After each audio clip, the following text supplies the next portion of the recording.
நமஸ்காரம். இனி நம்ம பார்க்க போகிறது ஸ்ரீ மகாலட்சுமி தியானமும் சோஸ்திரமும். இதை டெய்லி காத்தால மத்தியானம் சாயங்காலம் 3 தரையும் சொல்கிறதுனால நமக்கு லக்ஷ்மி கடாட்சம் உண்டாகும். சகஸ்ரதள பத்மஸ்த கர்ணிகா வாசனிம் பரம். சகஸ்ரதள பத்மஸ்த கர்ணிகா வாசனிம் பராம். शरत्पानवकोटीन्दु प्रभा मुष्टिकरां परां स्वतेजसा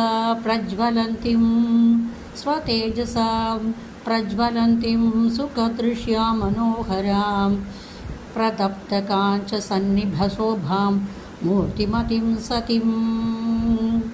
प्रतप्तकाञ्चनसन्निभशोभामूर्तिमतीं सतीं. सहस्रतलपद्मस्थकर्णिका वासनीं परां. शरत्पार्णवकोटीन्दुप्रभामुष्टिकरां परां स्वतेजसा प्रज्वलन्तीं सुखदृश्यां मनोहरां प्रतप्तकाञ्चननिभशोभामूर्तिमतीं सतीं. रत्नभूषाढ्यां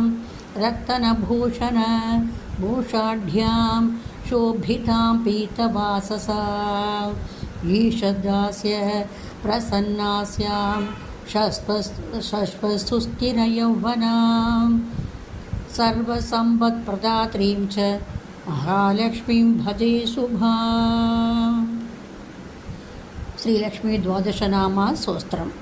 कान्त्या काञ्चनसन्निभां हिमगिरी प्रज्ञैश्चतुर्भिर्गजैः हस्तोषिप्त हिरण्मयामृतगणैः आशिष्यमानां श्रियां बिभ्राणां वरमब्जयुग्ममभयं हस्तैः किरीटोज्ज्वलां क्षौमा भक्तनिदम्बबिम्बललितां वन्दे अरविन्दस्थितां त्रैलोक्यपूजिते देवी कमले विष्णुवल्लभे.